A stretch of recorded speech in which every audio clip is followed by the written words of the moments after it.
This one is titled, I Was Catfished by My Best Friend. Story time. So, where do I start? My best friend of 10 years ended up catfishing me. So we'll call her Amy. We met in school and she was a year younger than me. Long story short, years later, she told me about a friend she knew. She told me I'd get along with him really well and that she would like to set me up with him and we should talk. He was 2 years older than me. Ooh, older man. Love that. We'll call this guy Steve, obviously. Steve was amazing. He was always right by my side and said the right thing. Here's a bit of extra information. Me and Steve only spoke online through Amy's Facebook account. So you're logged into Amy's Facebook speaking to Steve. Okay.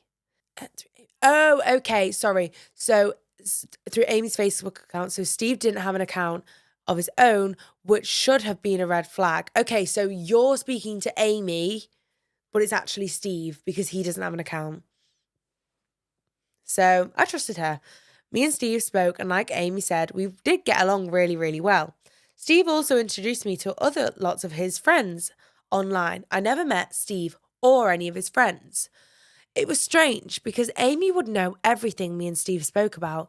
Again, should have been a red flag, but because I spoke to Steve through her account, I didn't really think anything of it. Yeah, because she could just keep up with the messages. I mean, if I was talking to someone, I wouldn't want anyone to see those messages because when you're flirting with someone over text, it's a bit icky, do you know what I mean? I don't know what I just did with my tongue. Like a lizard. So, this went on for months, a fair few months, and everything was absolutely fine until it wasn't. Up until this point, I had only ever seen pictures of Steve, who was very easy on the eyes. Anyway, I mentioned to Steve I would love to meet him, and he was on board with the idea straight away, which obviously made me really, really happy. Yeah, and any red flags that you'd come up with at that point was invalid because you was going to meet up. However, the day came and I was so excited. I got a message on Facebook from Amy's account, and naturally, I just thought it was Steve to sort out last minute stuff like you normally do. But it was Amy. It was a one-line message that read, Steve is in hospital. Fucking hell, is he all right? When I saw this message, my heart dropped. I kept calling Amy and she wouldn't answer, saying she's in hospital, she can't get any signal, she can't talk right now, and that Steve's family does not want anyone to hear yet. Okay, does not want anyone here yet. So here's me, sat on my bed, devastated and upset. All sorts of things are going through my head. That must be really, really difficult for you to go through because you've clearly got this level of care for this person with limited amount of information about his well-being. I was desperate to see Steve and make sure he was okay. I kept calling Amy, but she wouldn't answer.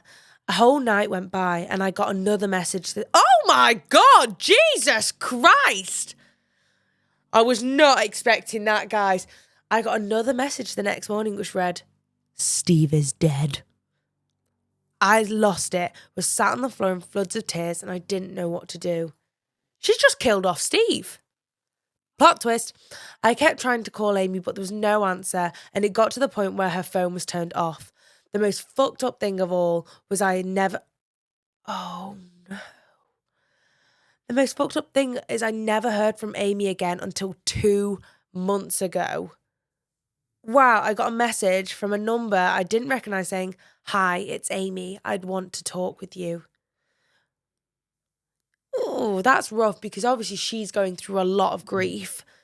Her friend has just passed away, which we know it's clearly not. I mean, from the title, we know it's not, but you think that she's going through it because her mate's just passed away, and clearly for her to be that good of a friend to go to the hospital and be there for it all, you know? So I went to see her and she explained that Steve wasn't real. She did it because she was bored. She was in tears, very apologetic, and I was absolutely gobsmacked and speechless. I can imagine I was completely lost for words. Amy then proceeded to say we should move past this and be friends. Oh, get fucked, Amy. Absolutely get fucked. I'm out here grieving the loss of my potential boyfriend that you've made up and you want me to be your friend again. Go home.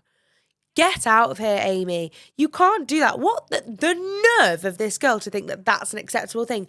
We should just move past this. No, you need to go to counselling, babe. Or you need to get a hobby or a fucking job. Because to come up with such a tactile, strategic lie to kill someone off as well. You could have just said, hi, I'm not that interested in you. You've killed a man. Murder. I just want to know who these people are that make up these human beings because they're bored. Yeah. There is so much to do. Other things. Right, let's name 10 things here that we can do other than making up a whole person and catfishing your... It's not even like she was catfishing a randomer online. It was her best friend. You just don't do that to friends. So 10 things you can do. Go to sleep. Scuba diving. Scuba dive. Make music. Read a book. Go for walks. Go for walks. Go to the gym. Run a bath. Go for drinks with your friends. Climbing. Why are you going all outdoors? I'm reeling Climbing. off. I'm reeling off hobbies of people. Crocheting. Either our hobbies or the hobbies of people I know. Crocheting. Podcast. Start a podcast. Or if you just want to be That's a what I hermit, did. I was really bored. And now here I am every Monday. just watch Netflix if Watch some none TV. of those appeal to you. Yeah. Volunteer. Do some volunteer work. Work for a charity. I think Amy needs psychiatric help because that's just horrific. She's such a bad friend. And for her to expect you to go past it, I don't even think we finished the story. But for her to ask you to go past it is ridiculous. We didn't finish the story. But how do I get past this? You don't. What she's done, I don't want anything to do with her anymore. Right. Amy is now calling me a bitch for holding a grudge. Am I wrong for saying I don't want to be around her again? Absolutely not. I'd actually cut that motherfucker out of your life. No one deserves to be treated like that, especially by someone that is supposed to love and care for them. She's set you up to be hurt deeply. When you open yourself up to a relationship and you let yourself in, and I think, listen, here's me being completely honest. We were maybe a little naive with the Facebook thing. Maybe we could have moved over to text quicker there. However, that is not me passing blame onto you at all. I can imagine when you're in this circumstance, you get whisked away by things and things get blown out of proportion. But yeah. FaceTime is the one with online relationships. It really is. I was listening Well, clearly in that second dilemma, it wasn't because... I was listening to a compilation of what they called scammers. Yeah.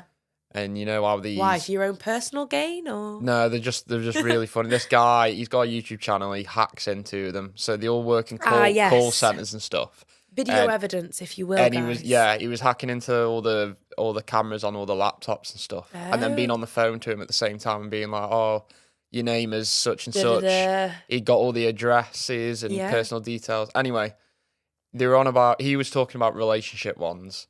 And he basically just said the one thing everyone can do is FaceTime. To basically avoid it is just FaceTime him. Yeah. Because AI isn't even at the point where it can really realistically generate... Do that. Yeah. Like pictures aren't even good enough anymore because a picture could just be stolen from anyone. Yeah. Yeah, it can be anyone.